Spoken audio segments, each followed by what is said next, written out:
नमस्कार। उत्तराखंड की खबरें लेकर मैं हूं आपके साथ संदीप निरंजन सरकार। बुलेटिन की शुरुआत करेंगे उससे पहले एक नजर इस वक्त की सुर्खियों पर। सीएम पुष्कर सिंह धामी पहुंचे हरिद्वार। स्वामी श्रद्धानंद के 99वें बलिदान दिवस पर आयोजित कार्यक्रम में हुए शामिल। स्वामी श्रद्धानंद की पुण्यतिथि पर श्रद्धांजलि अर्पित। लक्सर में प्रशासन गांव की ओर कार्यक्रम बहुउद्देशीय शिविर का हुआ आयोजन। स्टॉल लगाकर योजनाओं की दी गई जानकारी। मुनि की रेती में समस्याओं की सुनवाई के साथ समाधान का भरोसा। जनसंवाद कार्यक्रम में पहुंचे मुखिया अशोक डोभाल। थाना पुलिस को दिए कई दिशा निर्देश। मेरे गांव की बात फिल्म ने रचा इतिहास। उत्तराखंड के बाद हिमाचल के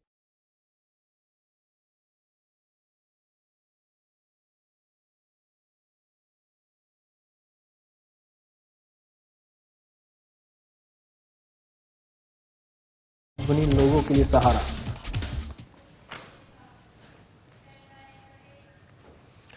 चलिए बड़ी खबर के साथ बुलेटिन की शुरुआत करेंगे। हरिद्वार से सामने आ रही है। सीएम पुष्कर सिंह धामी हरिद्वार के दौरे पर पहुंचे हैं। ये बड़ी खबर आप तक पहुंचा रहे हैं। सीएम पुष्कर सिंह धामी पहुंचे धर्मनगरी हरिद्वार। सीएम धामी ने अमर हुतात्मा स्वामी श्रद्धानंद के 99वें बलिदान दिवस के अवसर पर आयोजित राष्ट्रभक्त महायज्ञ में किया प्रतिभाग। सीएम धामी ने स्वामी श्रद्धानंद की पुण्यतिथि पर श्रद्धांजलि की अर्पित। सीएम धामी ने स्वामी श्रद्धानंद के संघर्षों को किया याद। स्वामी श्रद्धानंद ने अंग्रेजों की नींव हिलाने का किया काम। स्वामी श्रद्धानंद के विचारों से प्रभावित होकर दूसरे धर्मों के लोगों ने अपनाया था सनातन धर्म। उन्हीं की प्रेरणा से ये स्थान पूरे विश्व में शिक्षा और सनातन का कर रहा प्रचार प्रसार। ये कहना है सीएम का। ऐसी संस्थाओं का होना चाहिए उत्थान। हरिद्वार में शिक्षा की गंगा निकालकर पूरे विश्व को कर रही है आगे बढ़ाने का काम। सीएम धामी ने विश्वविद्यालय के सभी शिक्षकगण और प्रबंध समिति को दी बधाई। स्वामी श्रद्धानंद जी के विचारों को आगे बढ़ाने के प्रयास चलते रहे। हमारी सनातन संस्कृति बढ़ रही आगे।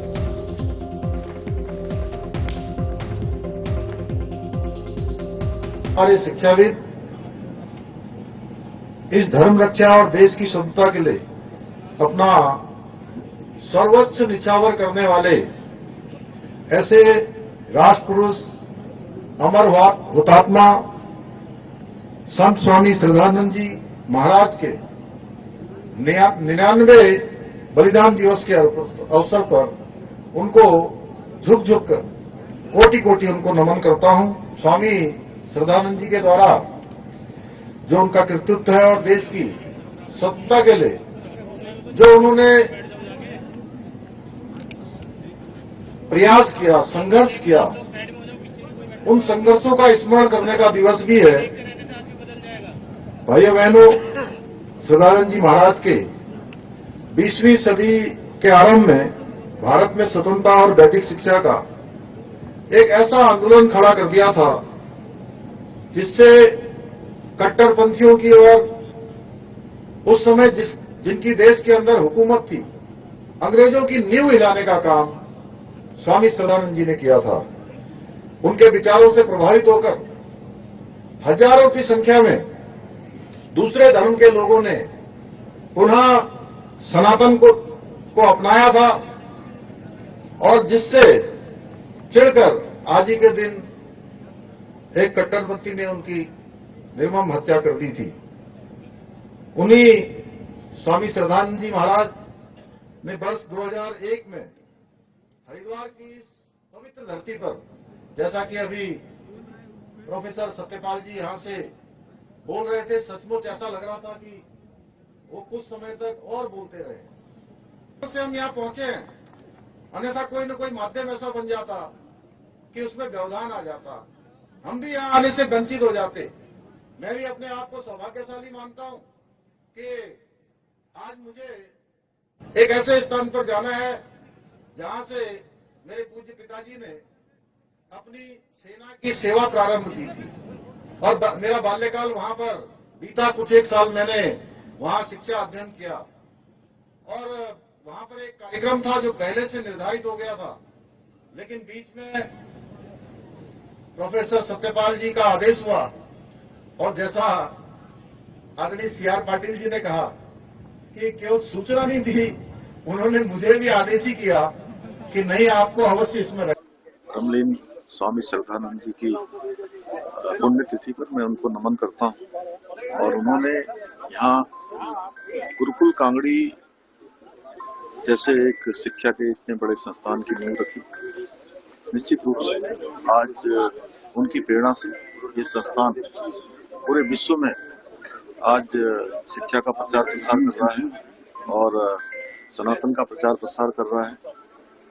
और पूरे हरिद्वार से ये गंगा निकलकर शिक्षा की आज पूरे विश्व को लाभ दे रही है, पूरे विश्व को हर प्रकार से आगे बढ़ाने का काम कर रही है। एक बार फिर से मैं आज जो विश्वविद्यालय के हमारे सभी यहाँ पर शिक्षकगण हैं, हमारे प्रबंध समिति है, सबको मैं बधाई देता हूँ, शुभकामनाएं देता हूँ कि आगे पूज्य स्वामी श्रद्धानंद जी के विचारों को और आगे बढ़ाने के लिए ये प्रयास उनके चल रहे हैं, उन प्रयासों को आगे बढ़ाएं। ये कैसा रूप से ऐसे स्थान आगे आने चाहिए और इनका हर प्रकार से उत्थान होना चाहिए, आगे बढ़ने चाहिए। ये हमारी जो सनातन संस्कृति है, सनातन है, जो हमेशा था, हमेशा और हमेशा रहने वाला है, वो आगे बढ़े। तो इसमें हम सब लोग मिलकर जो इसको आगे बढ़ाने का काम करें। और फिलहाल यहाँ वक्त तो चला छोटे से ब्रेक का, कहीं बचाएगा, जल्द होंगे हाजिर।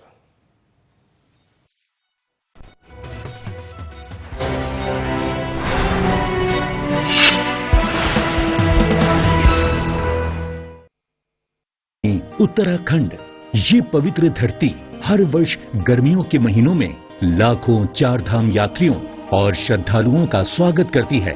सर्दियों में धामों के कपाट बंद हो जाते हैं, लेकिन इस दौरान भी चार धामों की पूजा अर्चना उनके शीतकालीन प्रवासों में अनवरत की जाती है, जहां बड़ी संख्या में तीर्थयात्री दर्शन के लिए आते हैं। उखी मठ के ओंकारेश्वर मंदिर में बाबा केदारनाथ, पांडुकेश्वर के योग ध्यान बद्री मंदिर में बद्री विशाल जी, खरसाली के यमुना मंदिर में मां यमुना और मुखबा के मुखी मठ मंदिर में मां गंगा का शीतकालीन प्रवास होता है। चार धाम के साथ साथ कार्तिक स्वामी, महासु देवता, मां हाट काली, जागेश्वर धाम, नैना देवी, कैची धाम सहित बहुत से धार्मिक पौराणिक महत्व के मंदिर हैं, जहां प्रतिवर्ष लाखों श्रद्धालु हर मौसम में शीश नवाने आते हैं। प्रधानमंत्री श्री नरेंद्र मोदी जी के मार्गदर्शन और मुख्यमंत्री श्री पुष्कर सिंह धामी जी के नेतृत्व में राज्य सरकार का संकल्प है कि श्रद्धालुओं के लिए इन तीर्थ स्थलों के दर्शन पूरे साल सुगम और सुरक्षित रूप से होते रहें। हमारी सरकार प्रयास कर रही है कि यात्रा शीतकाल में भी चले, ताकि चारों धामों के दर्शन का लाभ हमारे सभी श्रद्धालुओं को, देश विदेश के पर्यटकों को मिलता रहे। सर्दियों के मौसम में धार्मिक स्थलों के दर्शनों के साथ साथ उत्तराखंड में अनेक मनमोहक पर्यटन स्थल हैं, जहां यात्रियों को सर्दियों की खिली धूप, बर्फ से ढके पहाड़ों, निर्मल नदियों, झीलों की खूबसूरती का एक अलग ही अनुभव होता है। पर्यटकों की सुविधा के लिए सभी पर्यटन स्थलों और यात्रा मार्गों पर ठहरने की सुविधाओं और आवश्यक सेवाओं के पर्याप्त इंतजाम किए गए हैं। आइए आप भी इन सर्दियों में उत्तराखंड में आध्यात्म और पर्यटन का आनंद उठाइए।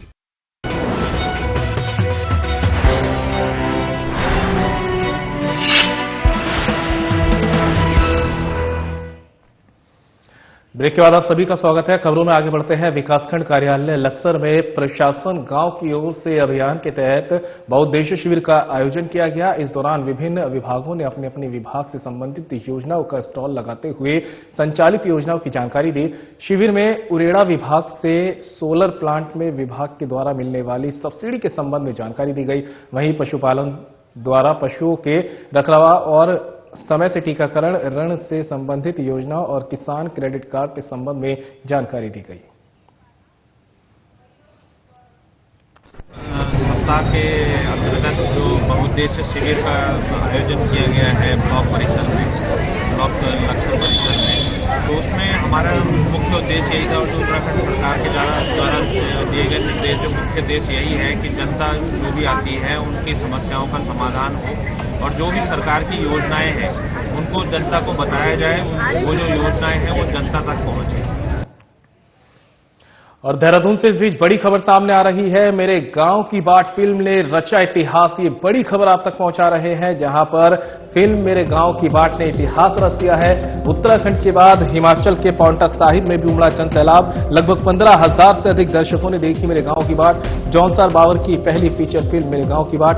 फिल्म देख दर्शक हुए भावुक। फिल्म में अभिनव चौहान मुख्य किरदार में। फिल्म अभिनेता अभिनव चौहान की जमकर हो रही है प्रशंसा। सूचना विभाग के संयुक्त निदेशक और फिल्म के प्रस्तुतकर्ता के.एस. चौहान की पहली ही फिल्म हिट हुई साबित।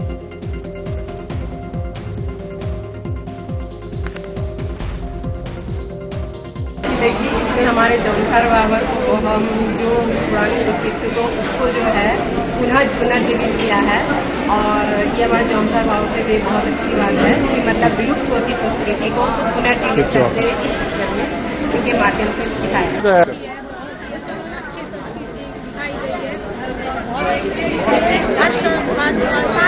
अच्छे तरीके से अपने समाज अपना कल्चर जो पार्टी की वजह से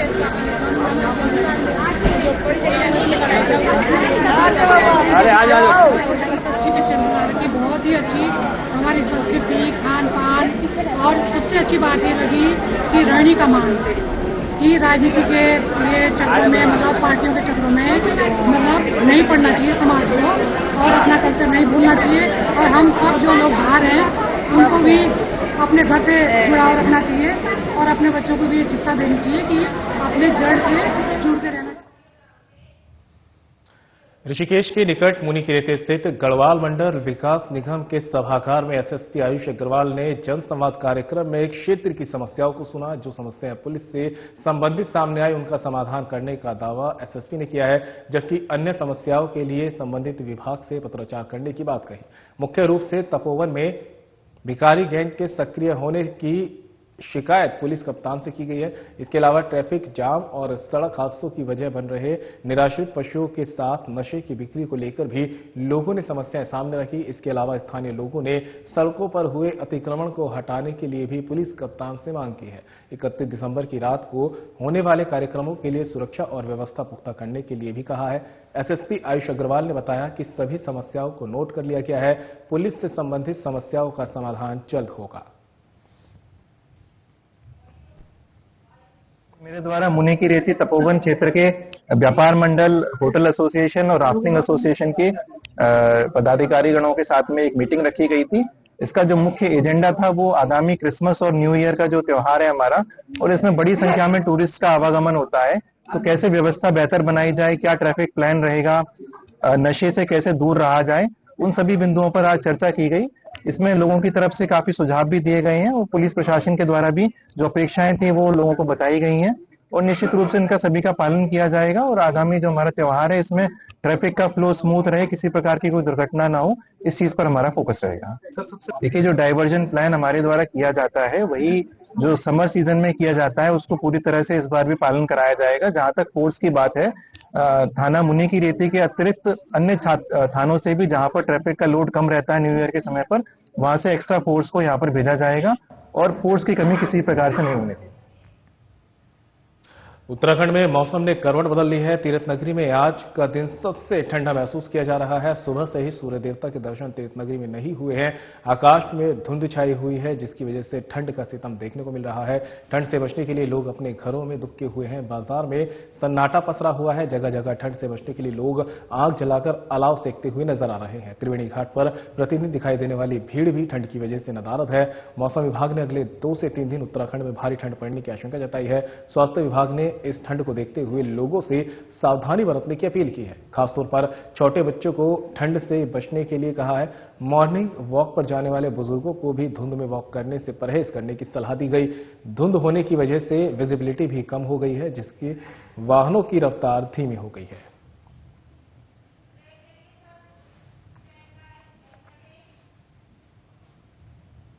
और यहाँ रुकेंगे ब्रेक के लिए, कहीं मत जाइएगा, जल्द होंगे हाजिर।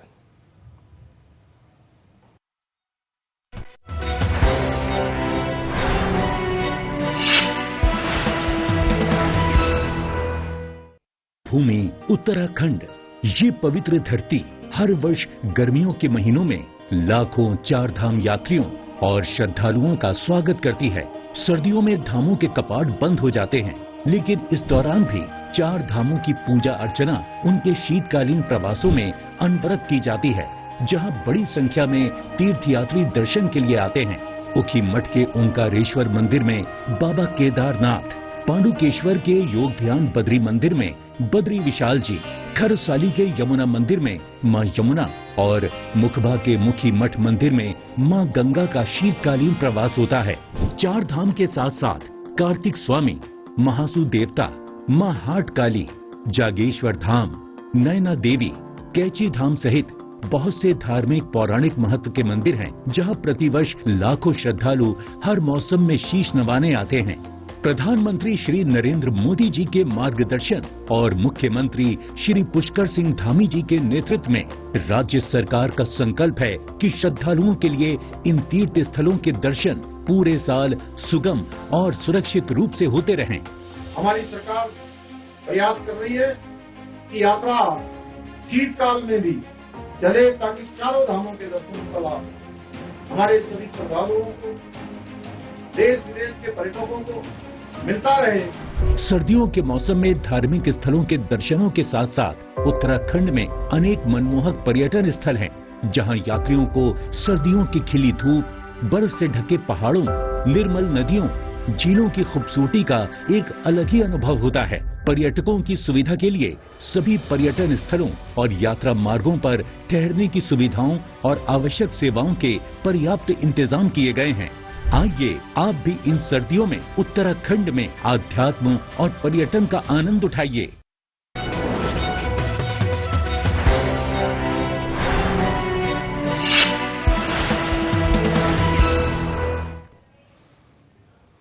ब्रेक के बाद आप सभी का एक बार फिर से स्वागत है। बड़ी खबर का रुख कर लेते हैं। उत्तराखंड में ठंड का कहर लगातार जारी है। ये बड़ी खबर आप तक पहुंचा रहे हैं। पहाड़ से मैदान तक बढ़ी ठंड। देहरादून समेत आसपास के इलाकों में छाए बादल। मौसम विभाग ने 23 और 24 को बारिश के साथ बर्फबारी की जताई आशंका। प्रदेश के पर्वतीय जिलों में बारिश और बर्फबारी की संभावना। उत्तरकाशी, रुद्रप्रयाग, चमोली, टिहरी, बागेश्वर, पिथौरागढ़ और अल्मोड़ा जिले में हल्की बारिश और बर्फबारी की संभावना। बारिश और बर्फबारी से तापमान में देखने को मिल सकती है गिरावट। मैदान से लेकर पहाड़ों तक अलाव का सहारा ले रहे हैं लोग। 27 और 28 दिसंबर को फिर से कुछ स्थानों पर हो सकती है हल्की बारिश और बर्फबारी।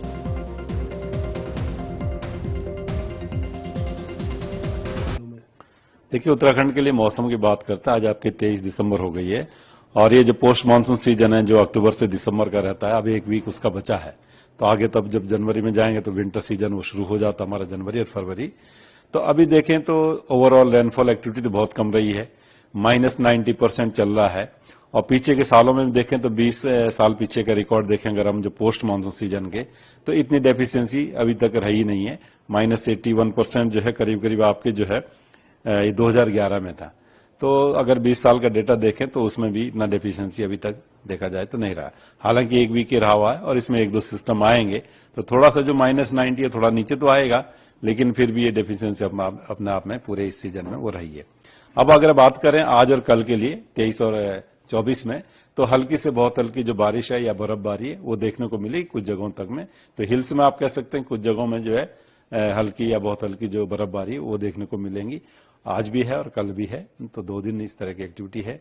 और मैदानी क्षेत्रों में देखें तो यहाँ पे तो छुटपुट लाइट एक्टिविटी आप कह सकते हैं या वेरी लाइट एक्टिविटी एक आध जगहों में रहेगी, एक आधों का जगहों में। तो प्लेन्स में तो ज्यादा एक्टिविटी नहीं लग रही है, लेकिन हाँ हिल्स में जो है स्कैटर्ड तक जो कुछ जगहों तक में आज भी और कल भी ये चीजें रहेंगी। फिर उसके बाद आगे जा रहे हैं तो तब भी 1-2 दिन थोड़ा साफ रहेगा, लेकिन 27-28 में जब आप फिर जा रहे हैं तो 27-28 में इसी तरह की जो है लाइट स्कैटर्ड एक्टिविटी जो है रेन स्नो की वो फिर से मिलेंगी।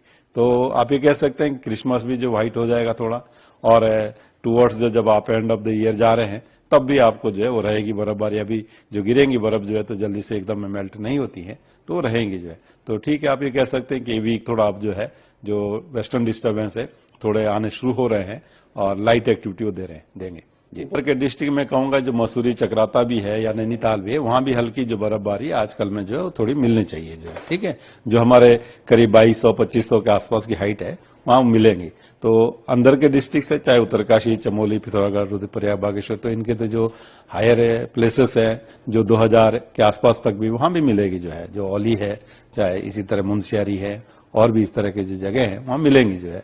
और मैंने कहा कि जैसे आपको इवन मसूरी, नैनीताल या चक्राता, ये भी जो एरिया है जो 2000 के आसपास, 2200 के आसपास है, उनमें भी मिलनी चाहिए हल्की बर्फबारी।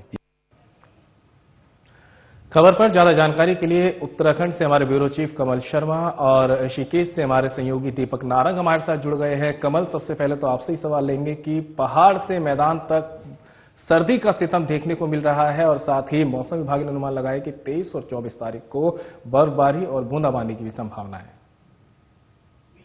हाँ संदीप, बिल्कुल सही है। 23 तारीख तो आज ही है और आज जो एक मौसम विभाग का जो आज एक आकलन था वो देखने को मिल रहा है। यहाँ पर घने बादल छाए हुए और हल्की हल्की बौछार भी हुई है और वही उसका कहना है कि ऊपर जो पर्वतीय क्षेत्र के जो इलाके हैं वहां बर्फबारी होगी और बर्फबारी की तो इसमें आवश्यकता भी है। कहीं तो आज और कल 2 दिन बताए गए हैं, उसके बाद बताया गया कि मौसम ठीक रहेगा, लेकिन 27 और 28 के बाद फिर स्थानों पर हल्की बारिश और बर्फबारी हो सकती है। तो कहीं ना कहीं आज जो भविष्यवाणी है, जो आकलन है, वो इस तरह से सटीक साबित हुआ और हम देख रहे हैं कि देहरादून की हम बात करें, उत्तर प्रदेश के तो हल्की हल्की बारिश हो रही है और देर शाम अगर कहा इस हिसाब से स्थिति बनी रही तो कहीं ना कहीं बर्फ भी पड़ सकती है। तो कुल मिला के कहें तापमान जो है वो कुल मिला के तापमान में गिरावट आई है, ठुठुरने की स्थिति है। और जब देख रहे हैं कि तापमान कहीं ना कहीं कम हुआ है तो हम देख भी रहे हैं कि और रोजमर्रा की जो काम थे वही लोग कर रहे हैं। अन्यथा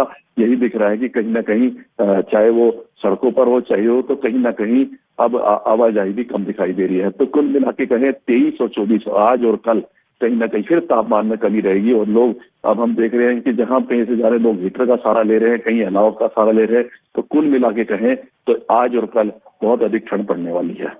आपके पास आएंगे दीपक नारंग भी हमारे साथ जुड़े हुए हैं। दीपक, अगर बात करें सड़कों की स्थिति की तो विजिबिलिटी कैसी बनी हुई है और जो ठंड पड़ रही है इससे लोगों को कितनी समस्याओं का सामना करना पड़ रहा है? देखिए, उत्तराखंड में जिस हिसाब से आज मौसम ने करवट ली है उससे पूरे राज्य के अंदर जो है शीत का जो है वो काफी प्रकोप देखने को मिल रहा है। बात करें हम ऋषिकेश तीर्थ नगरी की तो यहाँ पर सुबह से ही सूर्य देवता के दर्शन नहीं हुए हैं। आकाश में धुंध छाई हुई है, सफेद चादर पहाड़ ओढ़ रखी है। पहाड़ बिल्कुल जो नजदीकी से दिखाई देते थे वो नहीं दिख रहे हैं। और विजिबिलिटी की बात करें तो ऋषिकेश के अंदर अगर केवल बाजार की बात करें तो इतनी ज्यादा दिक्कत नहीं है, लेकिन ऋषिकेश की जो सीमाएं हैं आईडीपीएल, शामपुर बाईपास मार्ग या नटराज चौक से देहरादून जाने वाले रास्ते पर यहाँ पे विजिबिलिटी काफी कम है, जिसकी वजह से जो वाहनों की रफ्तार है उस पर जो है वो ब्रेक लग गया है। और मौसम विभाग ने जिस प्रकार से अलर्ट जारी किया उसको लेकर के अभी ये माना जा रहा है कि ये सर्दी का सितम और बढ़ेगा। लेकिन इन सबके बीच स्वास्थ्य विभाग और जो डॉक्टर्स हैं उन्होंने अपना एक अपील जारी की है, जिसमें उन्होंने कहा है कि ये मौसम जो है जो मॉर्निंग वॉक करने वाले बुजुर्ग हैं उनके लिए खतरनाक साबित हो सकता है, जो हार्ट के मरीज हैं उनके लिए नुकसानदायक साबित हो सकता है। तो उनको बहुत ज्यादा सावधानी बरतने की जरूरत है। खास तौर पर जो छोटे छोटे बच्चे हैं उनको जो है घरों से बाहर इस समय पर निकालना जो है वो खतरनाक साबित हो सकता है। तो डॉक्टरों की अपील ये है कि इस समय पर बहुत ज्यादा सावधानी बरतें, क्योंकि हल्की सी लापरवाही जो है उनको अस्पताल के चक्कर कटवा सकती है और ऐसे में बहुत ज्यादा परेशानी होगी। ऋषिकेश में जगह जगह जो निराश्रित बाबा हैं यहाँ पर उनके लिए सबसे ज्यादा इस समय पर परेशानी देखने को मिल रही है। जो त्रिवेणी घाट और अन्य स्थानों पर बाबा रहते हैं उनके लिए सिर्फ एक आग जलाकर अलाव ही इस समय पर जो है एक जो है उनके लिए समाधान बना हुआ है, वो अलाव सेक रहे हैं। लेकिन बाकी अगर देखा जाए तो यहाँ पे काफी ज्यादा ठंड का प्रकोप सुबह से ही देखा जा रहा है और अभी किसी प्रकार की कोई उम्मीद नहीं है कि यहाँ पर जो है अभी ठंड से राहत मिलेगी। इस पूरी खबर पे हमारी नजर बनी हुई है, जो भी इसके अंदर अपडेट्स आते हैं वो हम अपने दर्शकों को जरूर बताएंगे। संदीप कमल भी लगातार हमारे साथ जुड़े हुए हैं। कमल, देखा जाए तो जिस तरह से क्रिसमस भी है और न्यू ईयर भी आने वाला है, पर्यटक जो है पहाड़ों की तरफ का रुख करते हैं ताकि अपना वो क्रिसमस और न्यू ईयर मना सके। ऐसे में जब कोहरा भी पड़ रहा है, विजिबिलिटी भी कम है, ठंड ने पूरी तरह दस्तक दे दी है, ऐसे में प्रशासन की क्या तैयारी है और जो पर्यटक पहुंचने वाले हैं उन लोगों से किस तरह की अपील की जा रही है? हाँ बिल्कुल कहें तो अगर हम यहाँ की बात करें, अभी जो सैटरडे और संडे जो ये गया था, तो इसमें भी हमें कहीं ना कहीं यहाँ पर्यटक दिखाई दिए और यहाँ पर भी काफी पर्यटक आए हुए दिख रहे थे, क्योंकि यहाँ पर काफी धूप खिली हुई थी। लेकिन आज जो है वो मौसम कहीं ना कहीं ठंडा हो रहा है। अब यही देखना है कि क्या स्थिति बन रहती है, चाहे कुछ भी हो। जिस हिसाब से हम देख रहे हैं बुकिंग यहाँ पर लोगों की ठीक ठाक है, और मुझे लगता है कि जब 30-31 का जब ये होगा न्यू ईयर होगा, तो यहाँ मुझे लगता नहीं है कि संख्या में कमी आएगी, क्योंकि यहाँ लगातार हम देखते हैं पर्यटकों की आवाजाही बढ़ी रहती है। और जब ये नया साल होता है तो कहीं ना कहीं पर्यटक की आवाजाही और बढ़ जाती है और संख्या बढ़ती है। तो इस स्थिति को देख के हिसाब से लग रहा है कि मौसम पर कोई ज्यादा मार पड़ने वाली नहीं है, कि जो पर्यटक आते हैं वो पूरे अपने इंजॉय और घूमने के लिए आते हैं। तो मुझे यही लग रहा है कि 30 से 31 जब ये यहाँ पर होगा, अंतिम साल के दिन होंगे, तो यहाँ पर पर्यटक खूब दिखाई देंगे। और जो स्थिति अभी हम देख रहे हैं शनिवार इतवार को भी काफी पर्यटक यहाँ पर पहुंचे थे और जाम की स्थिति बनी हुई थी। लेकिन मुझे ज्यादा नहीं लगता कि जो मौसम है ये कहीं ना कहीं पर्यटकों को यहाँ पर आने के लिए कहीं बाधक बनेगा। बिल्कुल बिल्कुल कमल, तमाम जानकारी के लिए आपका बहुत बहुत शुक्रिया। दीपक, आपका भी तमाम जानकारी के लिए बहुत बहुत शुक्रिया। और फिलहाल बुलेटिन में मेरे साथ इतना ही, दीजिए इजाजत, नमस्कार।